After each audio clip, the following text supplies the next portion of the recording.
உங்க favourite top cook dupe cook season 2 ஷோவை இப்ப சாட்டர்டே அண்ட் சண்டே காலையில 9 மணிக்கு எல்லாருக்கும் முன்னாடி பார்க்க விரும்புறீங்களா? உடனே சன் நெக்ஸ்ட் ஆப்பை டவுன்லோட் பண்ணி சப்ஸ்கிரைப் பண்ணுங்க.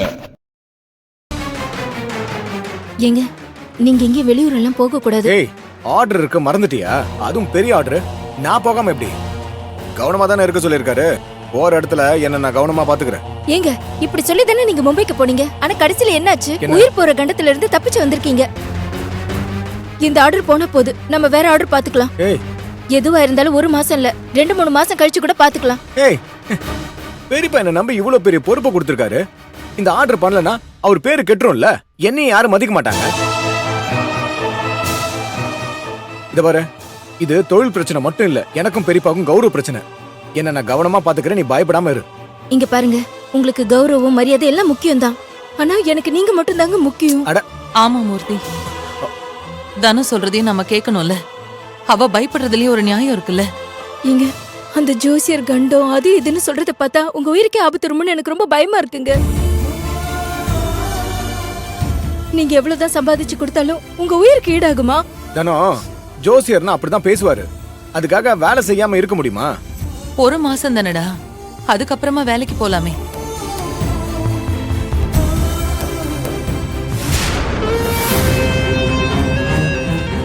அம்மா, நீங்க சொன்ன மாதிரியே அந்த வீட்டுல இருக்கிறவங்க கிட்ட அவருக்கு நெருப்பால ஆபத்து இருக்கு, வேலைக்கும் போக கூடாது, வெளியூருக்கும் போக கூடாதுன்னு சொல்லிட்டு வந்துட்டம்மா. அப்படியா? சூப்பர். அதுக்கு அவங்க என்ன சொன்னாங்க? நான் சொன்னதை கேட்ட உடனே அந்த வீட்டுல உள்ளவங்க எல்லாம் கிடுகிடுகிடுன்னு நடுங்கி போயிட்டாங்கம்மா. குறிப்பா அந்த பையனோட சம்சாரம் இருக்கே, அவரை வீட்டை விட்டு கூட வெளியில அனுப்பாதன்னா பாத்துக்கோங்களேன். நல்ல வேலை பண்ணீங்க. இருங்க, நான் 1000 ரூபாய் தர வச்சுக்கோங்க. என்னம்மா நல்ல வேலைன்னு சொன்னீங்க, வெறும் 1000 ரூபாய் கொடுக்குறீங்க. ஏய்யா, 1000 ரூபாய் கொடுக்காம 10,000 கொடுப்பாங்க. பெரிய ஆர்டர்னு சொன்னீங்க, லட்சக்கணக்கில் பணம் வரும்னு சொன்னீங்க. லாபத்துல பங்கா கொடுக்க முடியும். உங்ககிட்ட பேசினது எவ்வளோ? 1000 ரூபாமா. 1000 ரூபாய் தானே? அப்ப 1000 ரூபாய் தான் கொடுக்க முடியும். கிளம்பு. சரி. ஏய், இத பத்தி வேற எங்கேயாவது வாயை திறந்தன்னா அப்புறம் உனக்கு தான் கண்டம். பாத்துக்க. திறக்க மாட்டோமா? போ போ. கடவுளே, இந்த ஆர்டர் அந்த குடும்பம் வேண்டான்னு சொல்லிடணும். அதுக்கப்புறம் என் பையனை வச்சு அந்த ஆர்டரை முடிச்சு பெருசா சம்பாதிக்கணும்.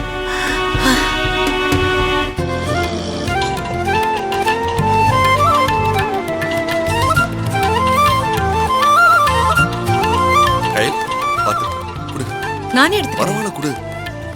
அண்ணி, மாமா கொடுங்க. அண்ணி, காய்கறி எல்லாம் வாங்கிட்டு வந்துட்டேன். வந்து பாருங்க, வேற ஏதாச்சும் வேணும்னாலும் சொல்லுங்க. நான் பாத்துக்கிறேன் கையல். கையல், நம்ம தர்மலிங்க மாமா ஒரு ஆர்டர் கொடுத்தாருல்ல, அத நம்ம பண்ண வேண்டாமா?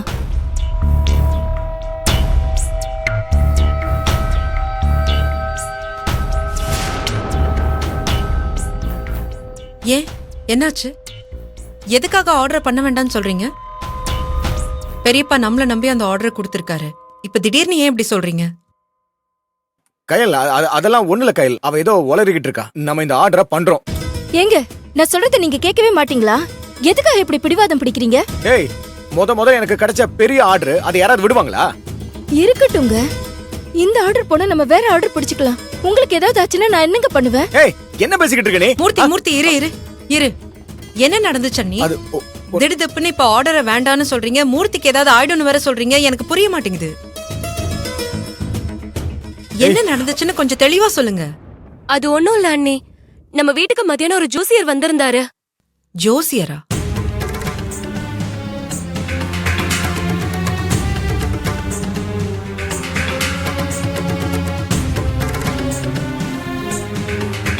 நீயே சொல்லு கையல். இப்பதான் வேலைக்கு போறேன்னு சொல்லி அவ்வளவு பெரிய ஆபத்துல இருந்து மீண்டு வந்திருக்காரு. இப்ப திரும்பவும் அந்த ஜோசியர் சொன்ன மாதிரி ஏதாவது ஆச்சுன்னா என்னமா பண்றது? கடவுள் புண்ணியத்துல ஒரு தடவை தப்பிச்சிட்டாரு. திரும்பவும் ஒண்ணும் ஆகுதுன்னு சொல்லிட்டு போய் விபரீதமா ஏதாவது ஆச்சுன்னா என்ன பண்றது? அவர் இப்படி ஒரு ஆபத்து இருக்குன்னு சொன்னதுக்கு அப்புறம் எந்த நம்பிக்கையில மூர்த்திய வேலைக்கு அனுப்புறது சொல்லு? அம்மா, எப்ப என்ன நடக்கும்னு நம்மளால கணிக்கவே முடியல. அடுத்தடுத்து நம்ம குடும்பத்துல இருக்கிறவங்க எல்லாரும் எதிர்பார்க்காத பிரச்சனையெல்லாம் வந்து கஷ்டத்தை அனுபவிச்சுட்டு இருக்கோம். திரும்பவும் ஏதாவது நடந்தா அதை தாங்கிக்கிற சக்தி என் மனசுக்கு இல்ல. இந்த ஆர்டர் இல்லைன்னாலும் பரவாயில்ல, மூர்த்தி கண்ணு முன்னாடி நல்லா இருந்து அவனை பாத்துக்கிட்டு இருந்தாலே போதும். மா என்னம்மா நீயும் இப்படி பண்ற? நீ சும்மா இரு மூர்த்தி. கையில் நீ பெரியப்பாவை போய் பார்த்து இந்த ஆர்டர் நமக்கு வேணான்னு சொல்லிட்டு வந்துரு. மா இப்பதான் மழை அடிச்சு ஓஞ்ச மாதிரி நீயும் மூர்த்தியும் ஒவ்வொரு ஆபத்துல இருந்து வெளியில வந்திருக்கீங்க. மா நான் சொல்றத கேளுமா. மூர்த்தி விடு, அவங்க பயம் கயல், நியாயம்.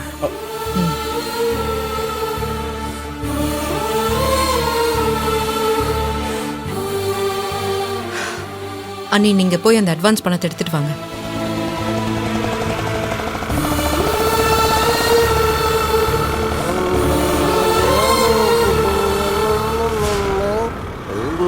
ஏய், ஏய், ஏய், ஏய், அறிவில்லையா உனக்கு?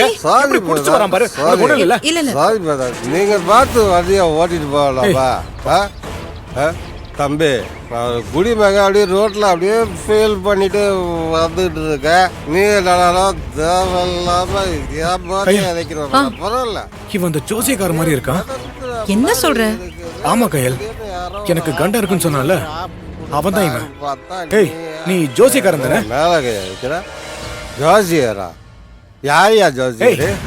நீதாயா நெருப்புல எனக்கு கண்டம் இருக்குன்னு சொல்லிட்டு நீ சரக்கு போட்டு சுத்திக்கிட்டு இருக்க. ஆமா, உண்மை யாரு? ஏய், நான் யாரா? யோ, கொஞ்ச நேரத்துக்கு முன்னாடி எனக்கு கண்டம் இருக்கலாம் சொன்னியா? கண்டம்மா. ஒரு மாசம் வேலைக்கு போக கூடாதுன்னு சொன்னியே, மறந்துட்டியா? அதுவா? அது நானா சொல்லல, நீ சொல்லு. அப்ப வேற யார் சொன்னது? ஏண்டா, வீட்டுக்கு வந்து என் கைரேகைலாம் பார்த்துட்டு கண்டம் நேரம் சரியில்லை, உங்க உயிருக்கு ஆபத்துலாம் சொன்ன. இப்ப கேட்டா நீ சொல்லன்ற. பாசு, வாய் மட்டும்தான் என்னோடது, வார்த்தை வேற வேற ஒருத்தவங்களோடது. வேற ஒருத்தங்க சொன்னாங்களா? பாருங்க, உங்களை யார் இப்படி பண்ண சொன்னது? அதுவா, ஒரு அம்மா 1000 ரூபாய் பணம் கொடுத்தாங்க. இப்படி சொல்ல சொன்னாங்க, நான் சொல்லிட்டேன். நல்லா இருக்கும். உன்னால எனக்கு 1000 ரூபாய் கிடைச்சிச்சு தெரியுமா? மகராசி அந்த அம்மா நல்லா இருக்கணும், அந்த அம்மா குடும்பமா நல்லா இருக்கணும். ஏய், அந்த அம்மாவோட வீடு எங்க இருக்கு? அது இங்க இருந்து அப்படியே போய் திரும்பி வந்து இந்த சோறு பொங்கி எல்லாம் போடுவாங்கல்ல, அதான் கான்ட்ராக்ட் போர்டு கூட வச்சுருப்பாங்க தெரியுமா? அந்த வீடு தான். அந்த வீட்டில் ஒரு அம்மா, அவங்க தான் காசு கொடுத்து இதை சொல்லுங்கன்னு சொன்னாங்க. நீ வேணா அவங்கள போய் கேளுங்க. பட்டுமா? பாய் பாய். பெரியம்மா. என்ன கையில இது? இவன் சொல்றத பார்த்தா பெரியப்பாவோட வீடு மாதிரி இருக்கு. ஆமா மூர்த்தி, பெரியம்மாவை தான் சொல்லிட்டு போறான். ஏன் கையில் அவங்க ஏன் இப்படி பண்றாங்க? ஆரம்பத்துல இருந்தே இந்த ஆர்டர் நமக்கு பெரியப்பா கொடுத்ததுல அவங்களுக்கு விருப்பமே இல்ல மூர்த்தி. அதனாலதான் இப்படி ஒரு தப்பான பிளான் பண்ணிருக்காங்க. அவங்களை என்னதான் கையில் பண்றது? அவங்கள என்ன பண்றதுன்னு அப்புறம் பார்க்கலாம். நல்ல வேளை பெரியப்பா கிட்ட சொல்றதுக்கு முன்னாடியே இந்த உண்மை நமக்கு தெரிஞ்சிருச்சு.